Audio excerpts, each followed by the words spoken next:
하나님의 말씀 보겠습니다. 하나님의 말씀은 이사야서 66장 7절에서 14절입니다. 이사야서 66장 7절에서 14절 말씀까지 교독하겠습니다. 시온이 진통을 하기 전에 해산하며 고통을 당하기 전에 남아를 낳았으니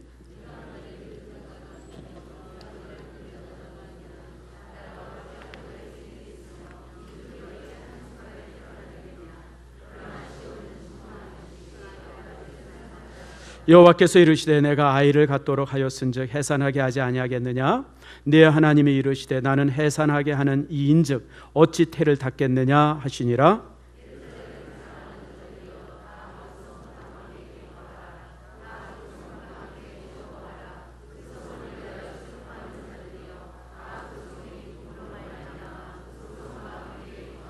너희가 젖을 빠는 것 같이 그 위로하는 품에서 만족하겠고 젖을 넉넉히 빤 것 같이 그 영광의 풍성함으로 말미암아 즐거워하리라.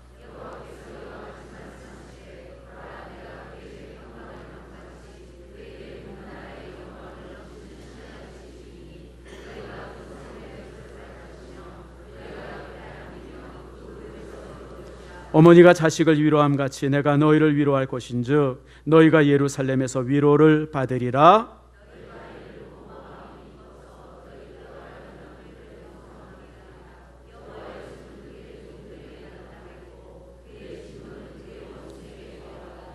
아멘. 기도하겠습니다. 하나님 감사합니다. 오늘 참 감사한 것은 우리 정말 연지의 딸 우리 하리가 교회 와서 이렇게 봉헌의 기도를 받게 되었고, 또 우리 김명숙 집사님도 이제 전도사로 나가서 쭉 사역하다가 이제 다시 이제 본교회로 돌아와서 평신도로서 또 우리와 함께 기도하고 예배할 수 있는 축복의 일꾼으로 다시 오게 하심을 너무너무 감사함을 드립니다. 주의 교회 일꾼이 많이 필요한데 좋은 일꾼 되게 하시고 또 하나님 앞에 아름답게 사역할 수 있는 축복의 딸 되도록 주여 도와 주시옵소서. 또 감사합니다. 우리 박성종 목사님 이제 우리 교회에서 파송해서 그리고 이제 개척해서 이제 이렇게 목회를 쭉 하다가 오늘 이제 또 위임 투표와 또 장로 한 명을 뽑는 투표가 있다고 합니다. 아버지 부족한 종에 가서 이제 인도할 텐데 하나님 붙들어 주시고 정말 아버지 하나님 그 교회가 이 일로 인해서 더 성장하고 발전할 수 있도록 복을 내리워 주시옵소서. 이 시간 아버지 하나님 말씀을 듣습니다. 하나님의 말씀이 우리에게 놀라운 은혜가 되게 하시고 말씀 속에서 하나님 앞에 충만한 기쁨이 있도록 도와 주시옵소서. 모든 것 주 앞에 감사드리며 예수님의 이름으로 기도드립니다. 아멘. 여러분 혹시 성지순례 가신 분 한번 손 들어보세요. 예루살렘 가보신 분? 예, 한 분, 두 분. 야, 우리 교회 심각하네. 어쩌다 이렇게 됐어요? 여러분 성지순례는요 큰 축복입니다. 저도 이제 2번을 가봤는데 사실 올해 이제 우리가 성지순례 예루살렘 성지순례를 가자 생각을 하다가 우리 장로님들과 함께 이제 단기 선교 파푸아에 한 10분이 같이 가면서 올해 행사가 너무 많아서 안 되겠다 그래서 이제 연기를 했습니다. 그래서 내년쯤 이제 성지순례 10월 달쯤 가려고 그러는데요. 예루살렘에 가서 보면 참 마음이 기쁘기도 하고 참 잡잡함도 있고 그래요.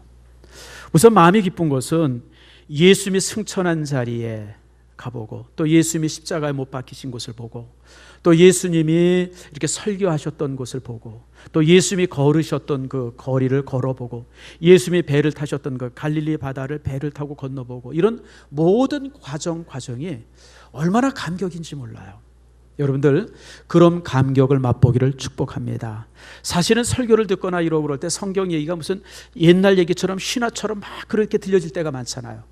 근데 막상 거기 가서 성읍 하나하나 또 여리고성에 파괴된 모습들 또 마사다의 그 모습들 사해바다의 그런 모습들 이런 모습들을 직접 눈으로 보고 경험할 때 갖는 그런 어떤 그 축복들이 여러분 있습니다. 그래서 여러분들 성지순례는 평생 동안 꼭 한 번씩 가시기를 여러분 축복합니다.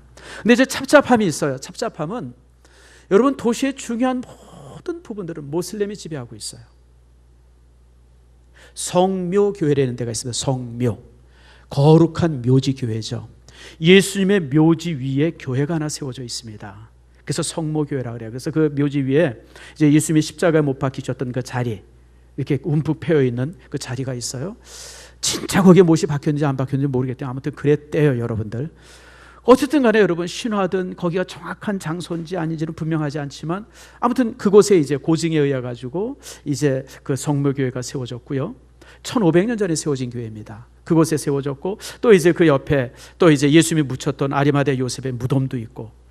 근데 이렇게 이제 거기 성묘교회가 있는데, 이 성묘교회가 아침에 문을 열고 밤에 문을 닫습니다. 아침에 한 사람이 나와서 문을 열어요. 그리고 나서 이제 저녁이 되면 사람들 다 나와 문을 닫습니다. 근데 이 열쇠를 누가 가지고 있는지 아세요? 모슬렘 교도가 가지고 있어요. 그러니까 교회 주인이 누구예요? 성모 교회 주인이 누구예요? 모슬렘 교도예요, 여러분. 여러분, 집안 열쇠 가지고 있는 사람이 집주인 아니에요, 여러분들. 대문 열쇠 가지고 있는 사람이 누구예요? 집주인 아니에요, 여러분들. 그러니까 그 친구가 나와서 문 열어줘야 들어가고, 그 친구가 문 닫으면 다 나와야 돼요, 여러분들. 참 그런 모습 보니까 너무, 그 다음에 그 모든 곳이 그래요. 예수님이 걸었던 그 비아 돌로우사, 다시 말하면 이제 그 고난의 길이라고 하는 주님이 걸으셨던 그 이제 이렇게 길이 있어 십자가를 지고, 그곳 주변도 다 모슬렘들이 살아요. 그냥 모슬렘 땅이에요, 모슬렘 땅.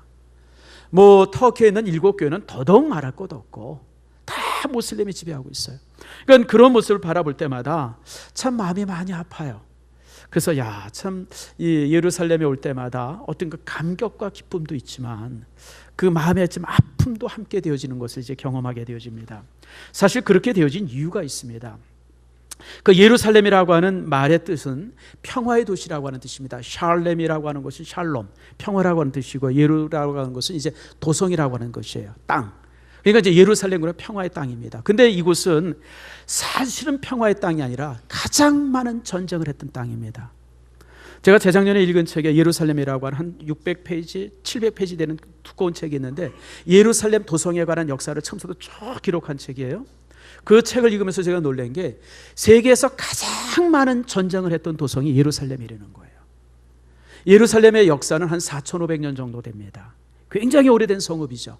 거기에 첫 번째 성경에 나오는 것은 이제 그 창세기 14장에 그 이제 멜기세덱이 그 성의 이제 왕으로서 이제 아브라함을 축복했던 장면으로 이제 살롬의 성이라고 해서 처음 등장하고, 그 다음에 이제 여부스라고 하는 족이 이제 점령을 합니다. 그러다가 이제 다윗에 의해서 그 성이 빼앗겨지죠. 그러면서 그 성이 말할 수 없는 전쟁을 겪습니다.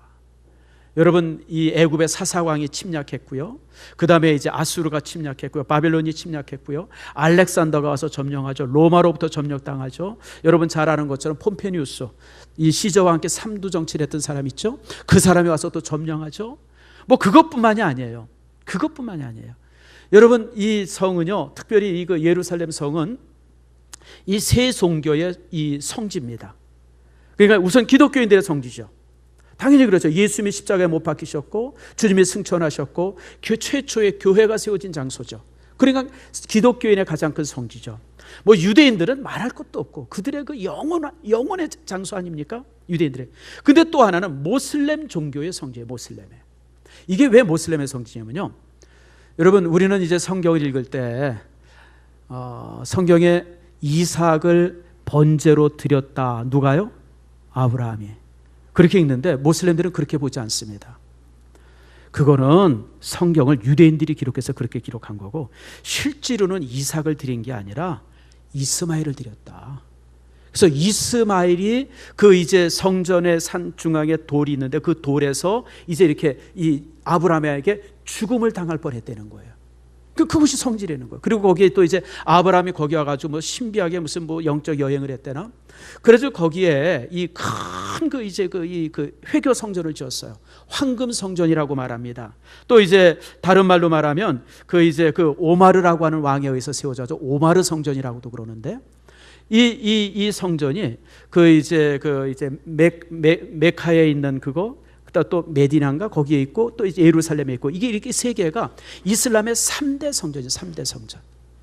그래가지고 지금도 이제 그 성전 안에는 모슬렘 교도 외에는 아무도 들어가지 못해. 그 자리가 누구 자리면 솔로몬에서 성전이 세워졌던 자리, 그 자리에 회교 성전이 지어져 있는 거예요.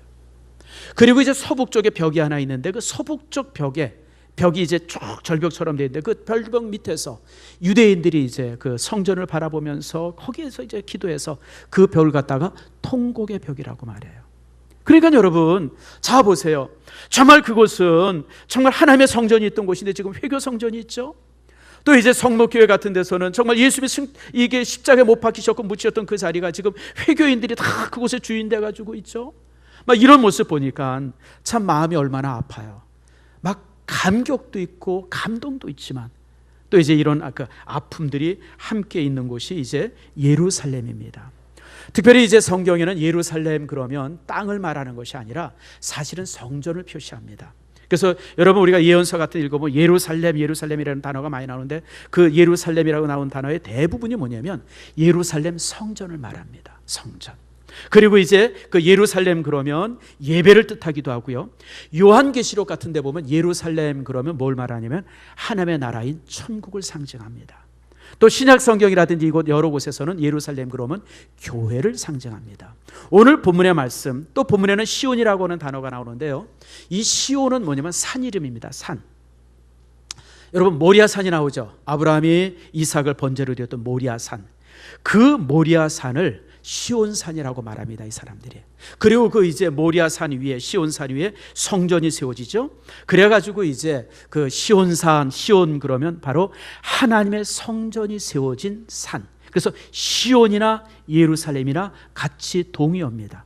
그래서 예루살렘이라고 말하기도 하고 시온이라고 말하기도 하고. 한 150년 전에 유대인들이 시오니즘이라고 하는 걸 만들었어요. 그 시오니즘은 뭐냐면 이 가나안 땅 안에 지금 이스라엘 땅 안에 유대인들의 나라를 세우자라고 하는 게 시오니즘이죠.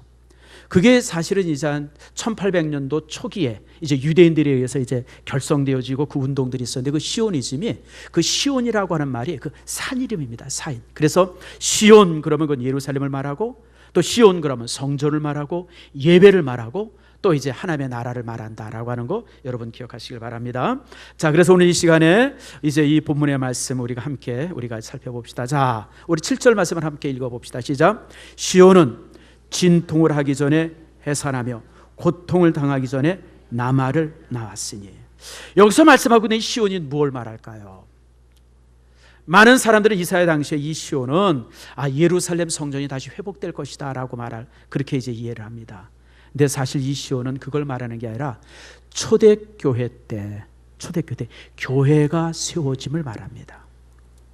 교회가, 하나님의 교회가 진통도 하기 전에 해산됐고 고통도 있기 전에 이제 태어났다라고 하는 거예요. 여러분, 예루살렘 교회가 2000년 전에 그렇게 세워졌잖아요. 성도들이 120명의 성도들이 성령을 기다리면서 저들이 막 기도하는 순간 성령이 그들에게 임하고 그러면서 졸지에 그곳에 첫 교회가 세워진 거예요. 그리고 그 다음날 아침에 베드로와 모든 제자들이 나가서 복음을 전할 때 그 하루에 몇 명의 성도가 세례를 받아요? 5,000명이.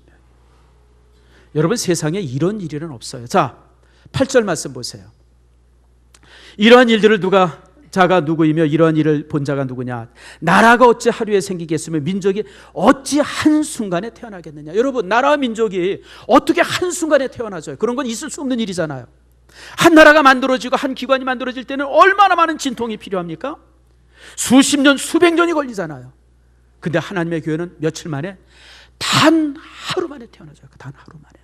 왜 그렇게 되어졌느냐? 왜 그렇게 되느냐? 9절 말씀에 그 이유가 나오죠.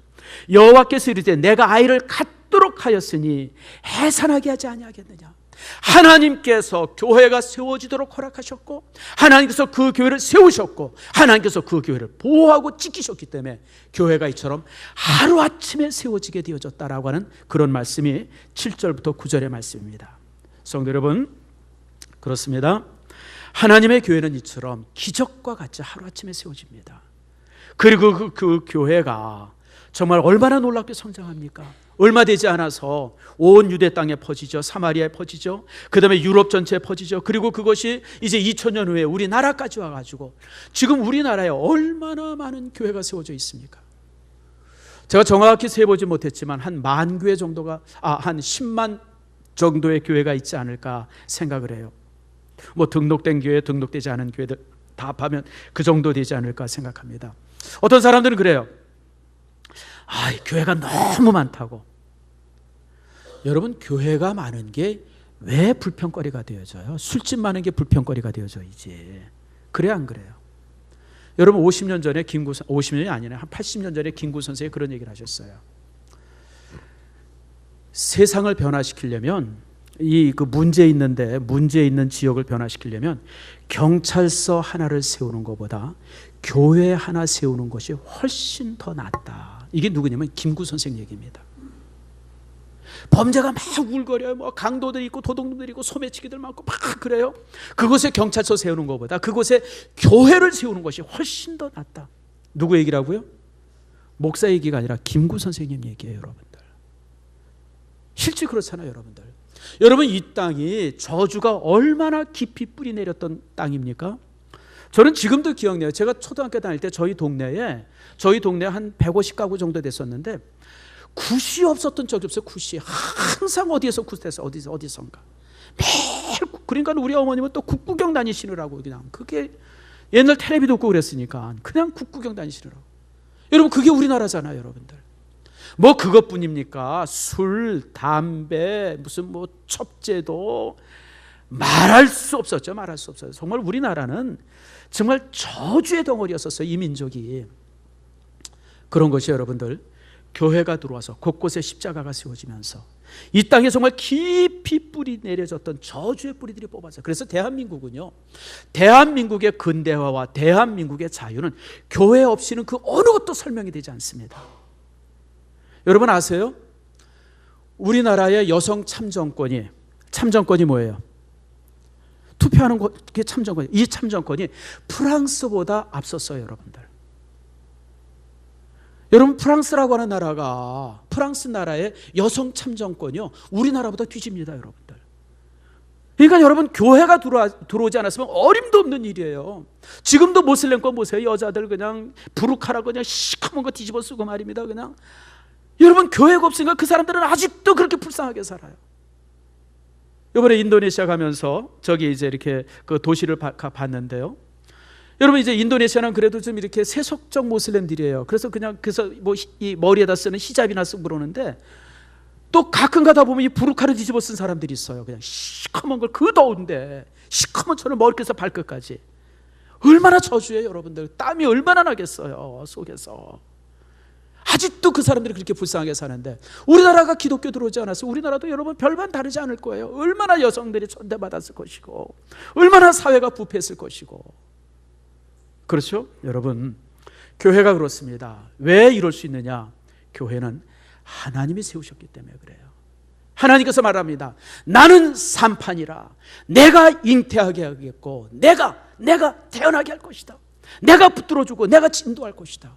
그래서 교회가 이처럼 건강하고 아름답게 이제 세워지는 것이죠. 자, 그 다음에 이제 11절에 이렇게 10절 말씀. 자, 10절 말씀을 같이 읽읍시다. 시작. 예루살렘을 사랑하는 자들이여, 다 그 성읍과 함께 기뻐하라. 그 성읍과 함께 즐거워하라. 그 성읍을 위하여 슬퍼하는 자들이여, 다 그 성의 기쁨으로 말미암아 그 성과 함께 기뻐하라. 여기 두 가지 말이 나와요. 그렇기 때문에 예루살렘, 다시 말하면 교회를 사랑해야 돼요. 그래서 예루살렘을 사랑하는 자들이요. 그런데 그 다음에 조금 이상한 말이 나와요. 그 성읍을 위하여 슬퍼하는 자들이요. 예루살렘, 다시 말하면 교회를 위해서 슬퍼하는 자들이다라고 하는 문장이 나와요. 이게 도대체 무슨 의미일까라고 하는 거예요. 여러분, 저는 목사로서 가장 가슴 아플 때는요, 이게 있는데, 그게 뭐냐면 성도들이 종종 교회를 부정적으로 얘기할 때예요. 물론 우리 교회는 없어요. 그런 사람이 있을 수가 없죠. 근데 여러분, 노회나 이런 데 참석해 보면요, 종종 교회에 대해서 아주 그 문제 있는 교회들, 여러 가지 갈등 있는 교회들은 교회를 굉장히 부정적으로 얘기하는 사람들이 종종 있어요. 그래서 그런 사람을 볼 때마다 참 가슴이 아파요. 여러분, 솔직하게 이 세상에 완전한 교회가 어디 있습니까? 신성교회 완전해요, 안 해요? 똑바로 얘기하세요. 완전해요, 안 해요? 예, 여러분, 주저하죠. 완전하지 않아요, 여러분. 저는 신성교회가 완전하기를 굉장히 기대하고 막 그러지만, 여러분, 신성교회 담임 목사가 나 같은 죄인인데, 다 여러분 같은 사람들이 신성교회 성도인데, 이 교회가 어떻게 완전할 수 있어요, 여러분들? 여러 가지 갈등과 문제가 여전히 잉태하고 있는 게 교회예요. 자, 여러분의 어머니가 완전해요, 안 하네요? 어머니가 완전하신 분 한번 손 들어보세요. 안 해요, 여러분. 어머니가 여전히 불완전함에도 불구하고, 심지어는 연세가 많이 들어서 이제는 판단력도 흐려지고 이제는 뭐 치매가 걸리셔가지고 도저히 함께 모실 수 없고 그런 상태가 돼도 어머니는 어때요? 여전히 어머니잖아요, 여러분들. 여전히 사랑스럽잖아요. 안 그래요? 여러분, 그것과 똑같은 거예요. 유명한 얘기가 있죠. 스펄전 목사님에게 한 청년이 왔다고 그러죠. 그래서 청년이 목사님에게 그걸 요청했대. 목사님, 완전한 교회를 좀 가르쳐달라고. 그럼 내가 그 교회 다니겠다고. 그랬더니 스펄전 목사님이 청년 보고 그랬답니다. 청년, 나도 아직 그런 교회를 못 찾았는데 혹시 찾으면 나한테 좀 알려줘. 나도 그 교회 다니게. 여러분, 스펄전 목사님이 설교한 교회도 항상 문제가 있었던 거예요. 여러분, 세상이 그렇습니다. 여러분, 완전한 시대는 없고 완전한 교회는 없어요. 역사상 교회가 가장 타락했던 시대가 중세시대 때 보르지아라고 하는 사람이 교황으로 있었을 때입니다. 이 보르지아는요, 정말 인간 말종 중에 말종이었어요. 근데 그런 사람이 교황이 돼요. 아내가 있었고 첩이 있어요. 자식이 셋 있어요. 근데 그 첫 번째 자식은 유명한 체세레라고 하는 사람입니다. 그 이제 역사책에 보면 체세레라고 아주 유명한 그 이제 로마의 그 왕이 한 사람 나오는데, 그 사람이 이제 보르지아의 아들입니다. 둘째 아들이 있었는데 체세라가 죽입니다. 셋째가 딸인데 이건 아주 그 유명한 창녀입니다. 그러니까 아무튼 그냥 보르지아라고 하는 이 교황의 가족이나 그 사람의 그 역사는 그냥 인간의 말종 중에 말종이에요. 정말 야, 어떻게 저런 게, 아니 저게 어떻게 크리스찬일 수 있고 저게 어떻게 교황까지 된다. 그러니까 그 당시 교회가 얼마나 타락했는지 여러분 이해가 되시죠? 근데 여러분, 그 모습을 보고 크리스찬이 된 사람이 유대인이 있었어요. 유대인 중에 한 사람이 그 타락한 보르지아의 모습을 보고 교인이 됐어요. 이해가 돼요? 있는 교인들도 다 실망하고 떠날 판인데, 근데 그 사람이 교인이 되면서 이렇게 얘기합니다. 그런 지도자가 있음에도 불구하고 교회가 존재된다고 하면 그것은 분명히 하나님의 교회입니다. 너무 놀라운 말이죠. 그렇게 타락한 사람, 정말 인간 말종이 교황인데도 불구하고 여전히 교회가 존재되고 있는 것을 보면 교회의 주인은 누구예요? 하나님이십니다. 나는 그 말이 정말 가슴에 와닿아 있어요. 여러분, 세상의 모든 조직은 지도자에 의해서 좌우되어집니다. 그러나 교회는요, 교회는 절대 지도자와 지도자의 능력과는 전혀 상관이 없습니다. 지도자가 부족해도, 지도자가 뒤에투성이라도 하나님께서 교회를 얼마든지 세워줄 수 있고요. 그래서 우리 종종 주변에 보면 조금 아닌데도 불구하고 막 교회가 성장하고 우리 친구 목사들끼리 앉아서 그럽니다. 따라합시다. 이건 여러분들 따라하세요. 하나님의 은혜가 크긴 커. 우리 신성교회 얘기 아니고요, 여러분.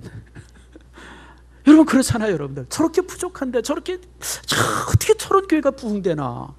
누구 때문에? 하나님의 은혜 때문에 그래요. 세상은 안 그렇습니다, 여러분.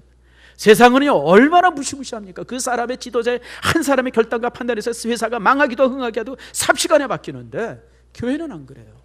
지도자가 부족해도 여전히 교회가 존재되어져요. 그래, 교회의 주인은 누구기 때문에?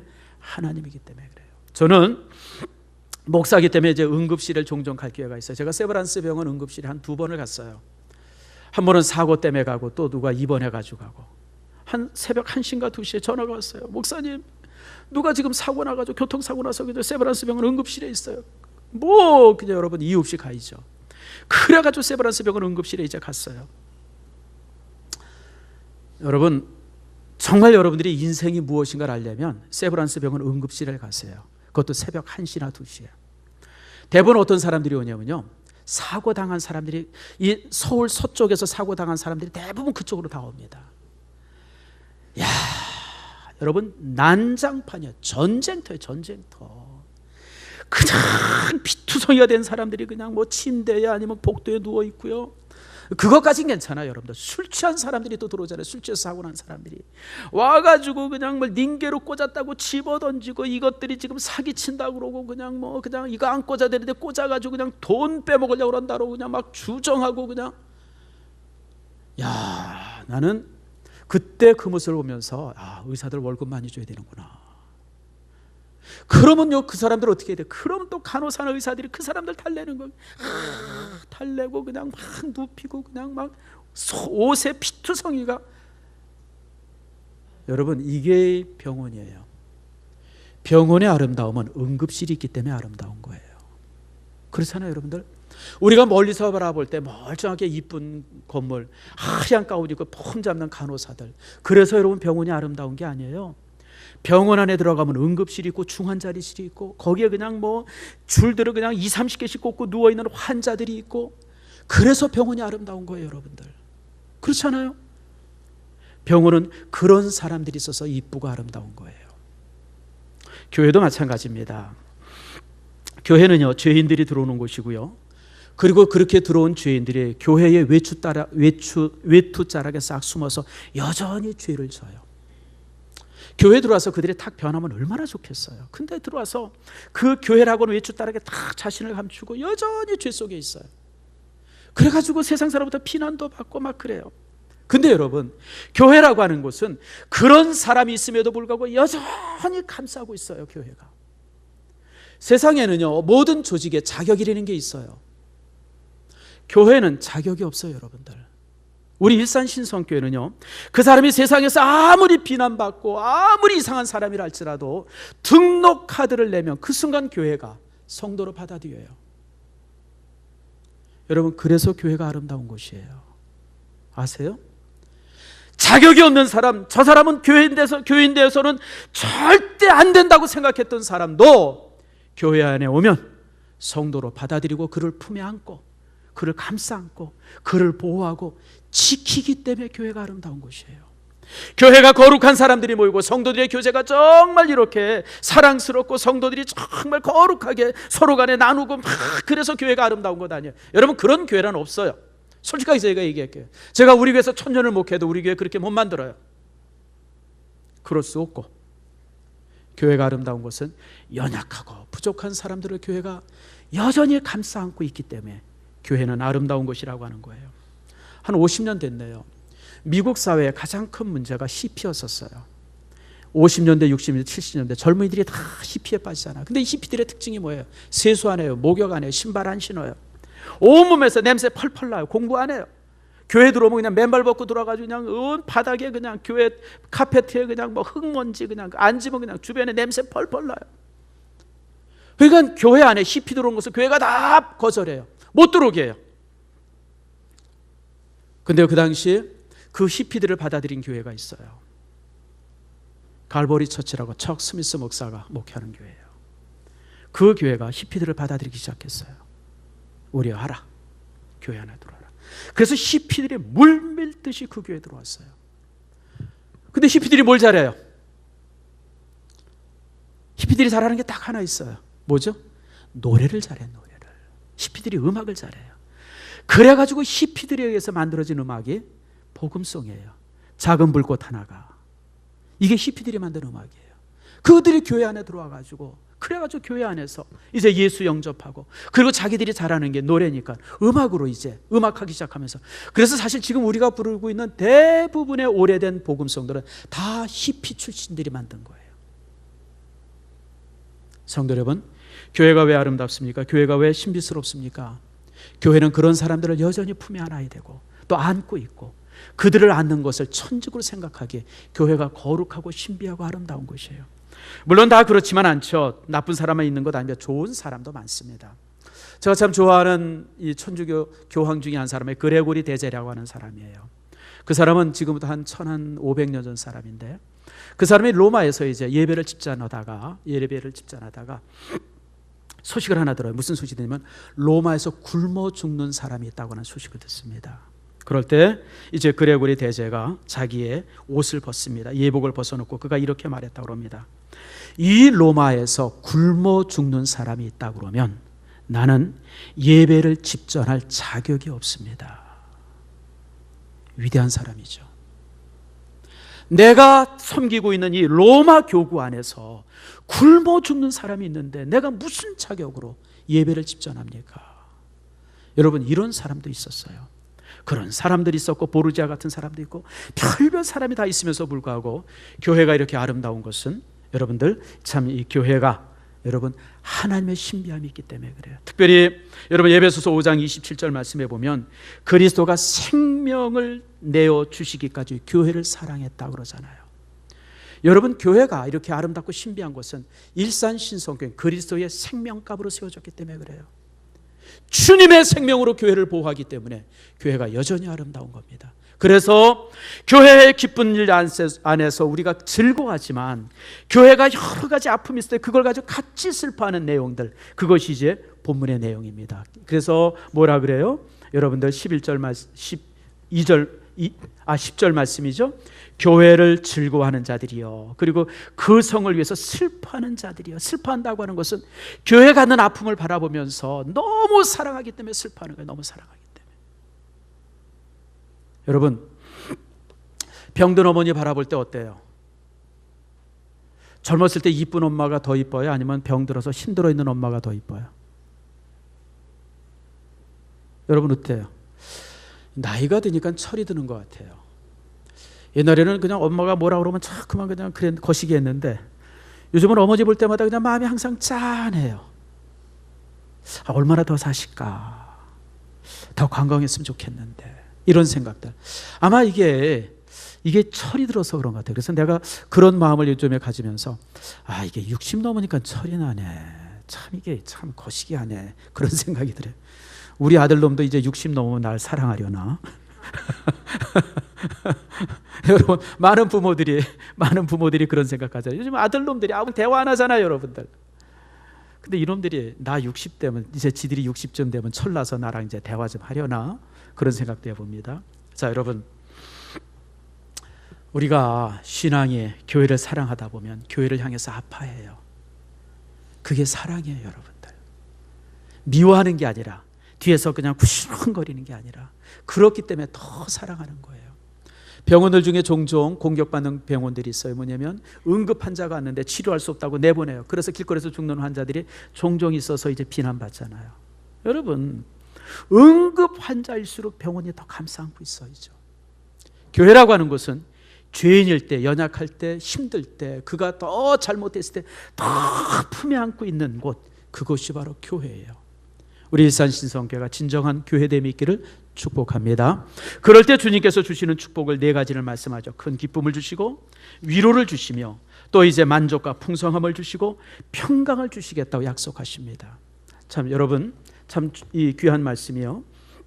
12절 후반절입니다. 자, 결론의 부분입니다. 너희가 그 성읍에서 젖을 빨 것이며 너희가 그 옆에 안기며 그 무릎에서 놀 것이라.